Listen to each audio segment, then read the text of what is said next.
Hello, everyone, and welcome to the latest episode of the Metabolism and Menopause podcast. My name is Stephanie, and I am your host and CEO of Vitality OET. We're a women's nutrition, health, and fitness company that focuses predominantly on women's hormones, particularly as they start going through perimenopause and onwards.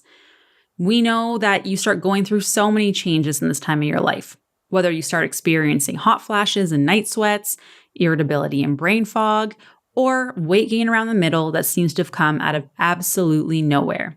So you go back to cutting calories, cutting carbs, doing a bunch of cardio, all the things that you used to do. Yet now it doesn't seem that they do anything. You end up feeling worse, or the scale even starts moving in the wrong direction. But we know now that your body is inherently different than it was before you had these hormonal changes. So our mission here is to teach women how to really understand what happens to your body in this time of your life, so you can reach your health and fitness goals, so you can feel in control and at home in your body again. And of course, really understand how to now take care of this new body of yours.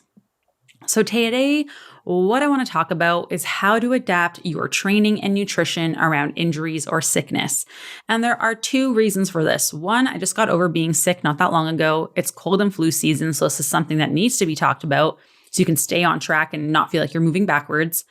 But also injuries happen, and I just had one last night. I was playing volleyball like I usually do. I went up to block. A girl went under the net and stepped on my ankle. I went over, heard a ton of crunching noises, and ended up in the ER. I chipped a bone on the outside of my ankle, and I am now in a cast and immobilized for a couple weeks until I can see the sports orthopedic surgeon, because they think that I have likely no ligaments left on the right side of my ankle anymore. So that's just something that I'm dealing with right now. So as we are speaking, I have a gargantuous, swollen, very colorful right foot. And we know it, like injuries suck, getting sick sucks. We're often like really struggling because it's harder on our mental state more than anything else. Like, yes, we're in pain, obviously. I'm in pain. I'm taking pain meds and they work and it's great. But we've all been there and it's not avoidable. And it sucks because our motivation is good. Our momentum is high. We're totally crushing our goals. I just got back from our honeymoon. I finally feel like I'm kind of back on track with work. I'm caught up again. I had my workouts all planned out for my week. I was good to go. I was ready. And then bam, this injury happens. Or maybe you get sick or you get a medical condition flare up again. Whatever it is, something that just completely derails you, and it can be so frustrating and you feel like it's one step forward, two steps back, but it doesn't have to be that way. Injury and illness is going to be inevitable. It's going to happen. So it's smart to really plan ahead to help you have some sort of game plan for when this does happen, because it will happen. So how are you going to adjust your training? How are you going to change your nutrition to make sure that you're still moving forward, still working towards your goal, even though you're experiencing these things? So obviously, what you do is going to depend a lot on the severity of your illness or your injury. And there'll be times that you definitely should stop training and let yourself heal, but there's times that we can modify things, we can adjust our nutrition. And knowing the difference between a serious injury and a mild one is definitely the first priority. So the first thing I want to talk about is knowing when to stop. So this is a major injury or surgery. This is where my situation is falling into the category of major injury, knowing when to stop. So continuing to work out when you have a serious injury is going to do a lot of harm compared to good, even if you're only working out parts of your body that are not injured. So for example, I would be working out the left side, like my left leg. I would be doing things for my upper body, just adjusting where I can. But when you have a serious injury, you want to make sure that you are really helping your body heal as quickly and as best as possible. And what happens is if we jump into exercise too quickly, is that we end up spending a significant portion of our energy in repairing the muscles from the workout as opposed to the injury itself. So in the event of a serious injury or surgery, the very best thing that you can do is take some time off, which is going to be hard because I was like, oh man, just took some time off on vacation because I really enjoyed it. We walked around and stuff like that, but we didn't really work out. We only worked out one day. I was I was ready. So am I disappointed? Absolutely. So what does this mean? Does this mean that I have just like a free pass to just hang out on the couch for a few months? No, there are some things that you can do to really minimize downtime, to maintain your fitness, improve your recovery through nutrition and fitness, and really set you up for success so you don't feel like you're moving backwards. You can still progress and maintain, which is awesome. So step number 1 is going to be to assemble the troops. And what I mean by this is talk to your doctor to know exactly what the injury is or what the illness is. Unfortunately, when it comes to chronic conditions, sometimes the healthcare system isn't the best for that, but if it's an injury or like a virus, you'll be able to figure that out a lot quicker. Then you assemble the appropriate support team. So this could be physical therapists, nutrition coaches, training partners, family, chiropractors, osteopaths, massage therapists, you name it. Like you can have a really solid team behind you, which is going to help you out a ton. So like, for example, you can get rehab exercises to help you heal and strengthen. You can have massage therapists who help break up tissues and relax areas that might be tense and overcompensating. And a qualified trainer can really help you have like a safe and structured fitness routine when you're ready to get back at it. For myself, for example, you best believe me be going to a therapist, physiotherapist. I will definitely, because I'm one of those people, I'm a manual osteopathic therapist myself, an exercise therapist. I've worked in the health region. Rehab was actually like my first love, and like biomechanics, like this is my jam actually. Like initially, like 11 years ago 12 years ago, actually, when I first got into the field, this was my area. Like this is what I did the most of. But students or teachers are the worst students, right? So I need someone to help me stay accountable and tell me when not to push, like to actually hold me back a little bit and be like, no, we need to wait for this before you can do this, like to progress me appropriately. Otherwise, I'm going to try and jump and skip steps and move ahead, which is not helpful. I'm going to be seeing a massage therapist because the last time I hurt my right ankle, and I was in crutches, my right hip was in so much pain because your hip is always flexed because you're sitting or your leg is propped up. Then your quads get tight from being in that shortened position, which leads to like compensations in the back of the hip and the front of the hip. And then it makes everything so much more challenging. So seeing a massage therapist to help me with that as well, and doing my own mobility too. So making sure you have the right team around you is really important. And this includes your friends and family. Like the first time I did this, I was single, living in a basement suite, and oh my goodness, was that ever challenging. I was on crutches. My right foot was in a boot. I wasn't allowed to weight bear. Something as simple as taking out the trash became a very big ordeal. So I would tie up my garbage. I would then army crawl up my stairs in my basement suite, right? Like I get outside with my garbage bag and then drag my crutches along with me, get to the top, open the door to outside, throw the garbage bag out there, and then like crutch my way over, like 3 crutches over, lean down, pick up the garbage bag, huck it, crutch over, grab the garbage bag, huck it until you get it to the garbage bin. This is how it was with my gym bag. This was how it was for lots of things, right? So it was really challenging. And I am so blessed to have my husband, Taylor, really help with so much stuff. Like he has been amazing. We have stools set up strategically in our house. He's helping me grab things. He's making sure Merlin doesn't get too crazy around me and like bump into me. He's got me snacks. Like he's been incredible. So I'm very blessed to have him through this whole process. But having that team and knowing who can support you and who can help you and how is really important. The next one is working hard to try and maintain a routine.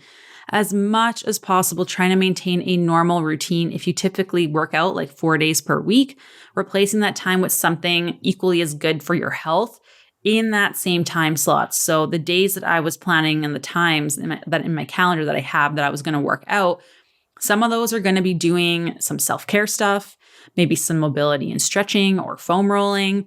Maybe I'll be doing some self-care stuff, which would be really great. Maybe that time is when I'm doing some meal prepping and planning. Like I'm still allocating those 3 to 4 days per week, that hour and a half, 2 hours that I have blocked off, because I block off time for travel to and from the gym as well. So, and some of those days I might get to the gym too, right? Like I want to work out my upper body and maintain my strength as best as I can. But still using those time blocks that you have blocked off for exercise for something that is going to just as well provide benefit for your health can be huge, huge, huge, huge. You can, again, maybe you spend a little bit more time at the gym doing mobility versus lifting weights. Like you just change what that looks like, but it's still time spent towards moving you towards better health. The next one is keep it moving. Age-related muscle loss, called sarcopenia, very common, is a natural part of getting older, but it doesn't have to be. After age 30, we start to decrease muscle mass pretty quickly. And as estrogen and progesterone go down, we have a much harder time building and maintaining muscle mass. And muscle mass is so important for longevity, for our health, for blood sugar control, for looking fit and toned, for keeping our metabolism nice and high. There are so many benefits from maintaining muscle, so we want to maintain as much as we can. But after an injury or being sick for a long period of time, then we're not as active, and that inactivity can result in muscle loss occurring a lot quicker, which we do not want. So again, you're going to see the rate of muscle atrophy or the decrease of muscle mass. That rate of loss is much slower in active individuals. So move your body in a pain-free way as best as possible. Walking is going to be great for that. For me, obviously, I can't do that if I'm on crutches, but I can try some like low activity exercises that are low impact. So maybe that would be recombinant biking, for example, or maybe I'm doing, the hand bike or whatever it may be. There's a huge difference between laying around for a few weeks versus mindfully moving your body. Even if your overall activity levels have decreased, we're still doing activity in some way, shape, or form. And then, of course, stress management, you guys, you know that I'm going to talk about that here. It's super, super important to address the emotional side effects of having an injury. We know how important it is to keep cortisol levels under control if you've been listening to me for any amount of time. And if you haven't, just go back a few episodes and you'll figure out what's going on. But it's really important, particularly as we start going through perimenopause and menopause. Especially when we're going through injuries or surgeries or illness, because cortisol alone can really decrease muscle protein synthesis, which is the necessary steps for building and maintaining muscle. So that can also increase the rate of muscle loss if we're in a high stress state. It's important to note that injuries and surgeries and sickness are going to create a stress response in our body. It's what happens. We're going to see our body temperature increase because our immune system is working hard to heal things or to fight things off. You are going to see that you're probably going to get a little bit more tired. And these are all signs that your body is stressed out. So we need to make sure that we are implementing some sort of self-care during this process to really help you deal with those cortisol levels, especially since during perimenopause and menopause, when estrogen goes down, it's a lot easier for our cortisol levels to go up. So the rise can be a lot higher compared to if you are someone who has healthy amounts of progesterone and estrogen. So that injury can cause a lot more stress than when you were younger. So these things can look like legs up on the wall, having a bath, doing some meditation, journaling, maybe you're baking, you're reading, whatever it may be, but find a strategy that you genuinely enjoy, that brings your heart rate down, that brings your breathing down, calms you down, and work on being consistent with it because it's not going to happen if you're not consistent. So that's during the recovery process. So if we've been given the green light by our doctor after a major injury, how do we adapt our training if our injury isn't severe enough or we've recovered enough maybe that we don't have to stop training? What can we do there? So the first thing is restricting your range of motion. So sometimes your injury only really bothers you in end ranges of motion. So getting deep into a squat if you're having hip pain, for example. So if that was the issue, then maybe you would do a box squat. You're just tapping your bow on a bench and coming back up. So you're not going down quite as low. This will be something that I work with my ankle for sure. So I would be doing probably calf raises and drops, doing some negatives, but we're going slowly. We're not going in as big of a range of motion as I normally would. Okay. The next one is obviously lower your weight, leave your ego at the door. And this one is so hard because I feel like I've battled so many injuries in the past while between my ankle. Right now in January, I dislocated my knee. So it can be so tough, especially when you're used to being really strong and feeling really fit. Only go to the weight that your body allows you pain-free. And this is going to be really common with injuries around like the elbow or the knee, for example. It's worth just dropping the weight and really focusing on proper form, getting in a good contraction, squeezing at the top, focusing on what muscles you're actually using, slowing down the movements, there's a difference between providing a little bit of stress on our body like we do in the rehab process to really stimulate muscle growth versus pushing a little bit too hard. So you have to try and figure out where that is for you. And going slow is always better. And this is where my next point comes in, is to start slow. To avoid further injury or new injuries, start conservatively. A good guideline is start at 50% of your normal. And that's like your strength level, 50% of what you would usually lift, and then increase by 10 to 15% every week, assuming you're not experiencing any flare-ups from your injury. And you don't want to have any flare-ups during or after, okay? So that's why it's important to like wait a day or two, see how you're feeling, and then continue. The one that I'm going to utilize a lot here is training other body parts. So having a tweaked ankle, for example, or something more major like I'm dealing with, that doesn't mean you have to take things easier on your lower body. I could still do single leg presses or leg extensions or leg curls. I could do single leg squats. Like there's lots of things that I can still do to maintain muscle mass in my other leg. Or I can do like my upper body, for example, right, as well. But the lower body stuff, which like if you're trying single-sided stuff, it can make a really big difference. One of my best friends in grad school, actually, he did a lot of studies on something called cross-education. And this is, and it's like done a lot in like stroke patients, for example, or people who've had like some major limb surgeries and stuff like that. But if you train your left bicep, for example, and your right arm is in a cast, your left arm, just by training it, will actually help maintain muscle mass in your right arm compared to people who didn't work out their left arm. And it has to do with like how things cross in the brain. And like, I'm not going to get into the nitty gritty of it, but it's really amazing. So if you can work on one side while that other side is immobilized, you can really reduce the amount of muscle loss and strength that you'll see on that side, which is great.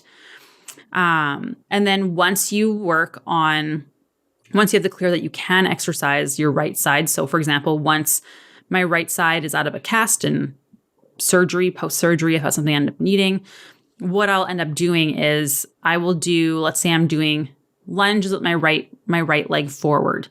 I will use my weaker side first and then match my left side to it so that I'm not making the discrepancy in strength between the two worse.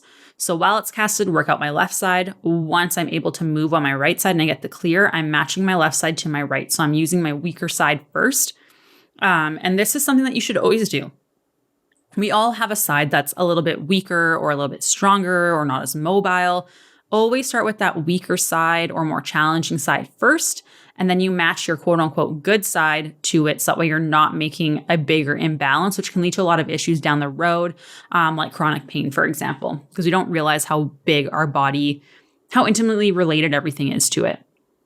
The next one is warming up and cooling down appropriately. So now more than ever, it's a huge time to focus on really priming and preparing your body to move. So don't rush or skip your workout. That's one of the biggest mistakes you can make. We want to make sure we're getting enough blood flow into the joints to really help lubricate things, allow our body to get warmed up and heated up to really prevent any potential injuries.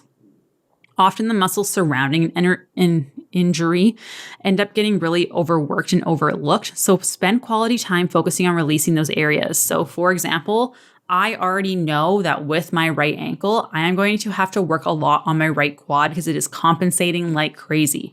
I also have to be aware of what's going on my left hip because I'm going to be balancing on that left leg a lot more. So working on stretching and foam rolling it out is going to be really important. So mobility and recovery is so important, you guys. Do your warm-ups, do your cool downs. Even if you don't have like a specific injury right now, it'll do wonders for you, I promise. The next one is shifting your priorities. Let go of trying to hit personal bests. We're not doing that right now. We're not working to win any races or run super fast. Instead, you're just trying to focus on things that sometimes tend to get neglected, like mastering your technique. your depth, really being able to feel it, squeezing the muscles at the top, really thinking about that activation, dialing in on your pre and post workout nutrition, really focus on making sure you're getting that warm up, making sure you're getting that cool down, you're stretching after. Your main priority right now is to heal and recover. So making those huge leaps and bounds in terms of strength gains or physical changes, that's going to help you a lot in the long run so that you can see these changes. It'll set you up for success. It'll feel slow and annoying, especially if you're a go, go, go kind of person that's used to super high intensity and things like that. This is just your body telling you to slow down. And then, of course, listen to your body. So a little discomfort's going to be okay. A lot of discomfort is not okay. So it is never, ever, ever, ever okay to push through pain in the weight room. Huge mistake. But it's important to note the difference between, okay, that was challenging and hard versus, ouch, that hurt. Okay, so pushing through the challenge and difficulty versus not pushing through pain. So this is where being mindful and being aware and checking your ego at the door is going to be really important for you. So now that we've tackled exercise, now I want to get into nutrition because this is really important. How do we eat in times of injury? There's typically going to be 3 main phases when it comes to healing. So there's going to be inflammation, in which our immune system is activated and damaged and control cells rush to the injured site. Then we have proliferation, which is when your body builds new tissue and restores blood vessels and cover the surface of any exposed wounds, so scabs and things like that. And then we have remodeling, which is the period in which the traumatized area or the hurt area matures, regains strength. Sometimes there might be a scar. And what and how much we eat can play a huge role in how efficient our body is in moving through those 3 phases of healing. So the one thing people always want to do is cut their calories when they're sick or injured because they're like, oh, I'm not working out as much. I'm not as active. I don't need as much food. That is a huge mistake. If you're training less and moving your body less, it does seem like, okay, I should match my nutritional needs. But don't do that. Even a slight calorie deficit can really impede your ability to heal. Your priority should be getting enough calories to support healing, not limit your intake because you're moving less. Okay, a 2015 study published in Sports Medicine Journal concluded that the single most important nutritional consideration during reduced muscle activity and or immobility is to avoid nutrient deficiencies. So instead of a deficit, figure out what your individual maintenance calories should be.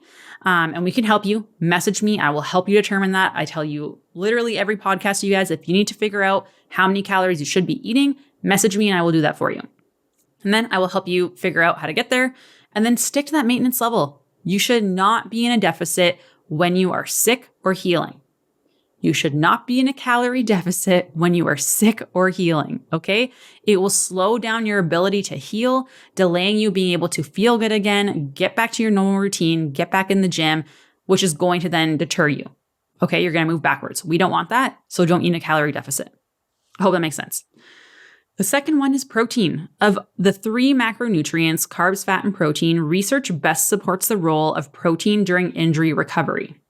Whenever a body experiences a health disturbance, such as sickness, inflammation, extra protein is going to be required to maximize muscle protein synthesis to be able to rebuild the tissues that are injured, okay? If we're consuming too little of it, your healing will lag, your inflammation is going to go up, and muscle loss can follow that, which again, during perimenopause and menopause, we do not want because we already have a hard time building and maintaining muscle mass when estrogen goes down. So, protein sources such as meat, eggs, dairy, they all contain leucine, which is an essential amino acid involved in the growth and repair of muscle, skin, and bones. So aim for 0.7 to 1.1 grams of protein per pound of body weight. So a 150-pound person should eat 105 to 165 grams of protein each day. Honestly, I prefer 0.8 if you can. It's just, especially during perimenopause and menopause, when we have a hard time with building and maintaining muscle mass, higher protein is typically going to be better. The next one is carbs. Of course, you guys, this is our body's primary fuel source, glucose. Anytime you eat a carb, whether it's fruit, bread, potatoes, you name it, your body is going to break it down into glucose. and either uses it immediately for energy or it stores it as glycogen. It's a very critical part of our cellular health. Glucose is what gives our cells energy to function, but it also plays a huge role when it comes to recovery. So aim to get about 40% of your total daily calories from carbs. And I know for those of you who are like, oh, I've been eating low carb for a long time, increase your carbohydrates slowly, because as you increase carbs, fiber are going to go up as well. So you want to make sure digestion is good. But also you're going to see more fluid retention at first, because 1 gram of carbs requires 3 to 4 grams of water to digest. So increase slowly so that doesn't freak you out. Next is fat. Omega-3s contain an important structural part of our cells that help reduce inflammation in our bodies. And we know that during times of injury, our bodies are dealing with a ton of inflammation, which is it's just good. We need it to heal, but we want to make sure that we're keeping that in check as best as we can as well, because we don't want it to run rampant. So eating a diet that is rich in omega-3s is going to be super helpful for you. So this can be avocados, nuts, seeds, olive oils, fatty fish. Those are some of our favorites. I also supplement with omega-3s myself personally. So that's also another good thing that you can do. The next one is hydrating. The right amount of hydration depends on a number of factors, but a good rule of thumb is aim for, half your weight. So take your weight in body. Wow. You take your body weight in pounds. You divide that by 2. That's how many ounces of water you should typically be consuming in a day. We also want to make sure that we are getting enough electrolytes in as well, because those are things like calcium, potassium, sodium, and we lose those when we sweat. So if you're going to be working out, or you find you're sweating a lot because you have a fever, make sure you're supplementing with electrolytes if you are able, because it just helps us with our body to function a lot better, including like our muscle function and just like all the processes in our body, like our heart's beating, everything. So making sure you have enough electrolytes is really important. The last one here, nutrition-wise, is focusing on the quality of your food. There are certain foods and ingredients that promote inflammation, and they should be avoided during times of recovery. So as much as you can, try to moderate your intake of refined carbs, simple sugars, trans fats, and alcohol, because those can be pro-inflammatory. Obviously, you're not going to remove them all completely, but just watching for those things to make sure that you're really setting yourself up for success as best as you can. Again, I just want to summarize, you guys, injuries, surgeries, illness, they can feel like a huge setback. I know for me, it definitely feels like that. My ankle right now has a heartbeat from having my foot down below my hip now, because I had it propped up on a stool before, but it just wasn't comfortable enough to do that to podcast with you guys today. But it makes it challenging. It makes you want to quit. You feel like you just keep having to start over, but all it takes is just having a new perspective, a different perspective, really, to keep going in spite of these things. So don't get discouraged. I'm trying not to. It's tough, but I'm working on it.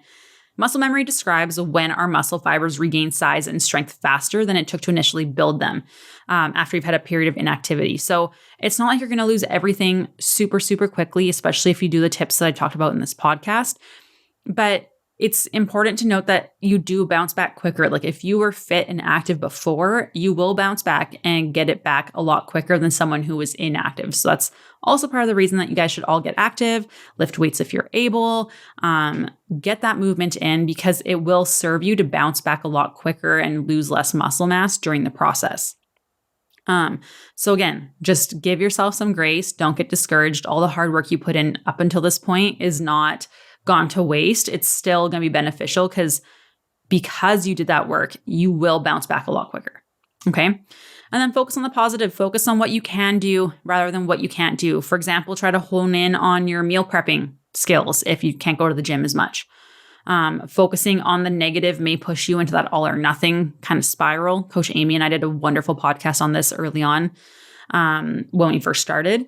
But like, remember, there's always something that you can do. There's always something that's in your control. There is always, always, always something that you can do to move yourself forward in the right direction. Okay. So for myself, I'm like, okay, this is going to force me to have a little bit more time to focus on self-care and mobility. This is something that I haven't been prioritizing. So I'm going to do that. But this is a good time to maybe be a little bit more present. I've kind of been like a workaholic phase lately, and I feel like I haven't necessarily been there for Taylor as much as I can be, because I've just been like so crazy and stressed and busy with work. It's just one of those seasons. But this is going to cause me to have to slow down a bit. And maybe, maybe I'll read. Maybe I'll get into some of my courses that I haven't been spending as much time on. Now I can dedicate a little bit more time to that. Like, there's always something, a silver lining to help you, that you're going to learn from it. There's something that you are going to get from this setback that's going to help you in the future. So trying to stay as positive as you can. And again, I just keep telling myself I'm so grateful that I'm having this disastrous of an injury, but Taylor's here this time. So I'm super grateful for that. So in summary, knowing how to train with an injury is going to be really huge. It can really help prevent bigger and more serious setbacks in the future. So plan ahead now and really ask yourself, okay, if this were to happen, what would I do? So you know what to do, how to handle it. So we're not going into a calorie deficit. We're getting enough protein and carbohydrates in our diet. We're focusing on an anti-inflammatory diet as best as we can. And then allocating our workout times to more stretching, more mobility, more self-care, whatever that might be. We're focusing on decreasing our stress as much as possible, and then modifying exercise as we can and doing what we can with what we've got right now, and understanding that taking rest doesn't mean that you're going to be moving backwards. It can actually be really beneficial to set you up for success.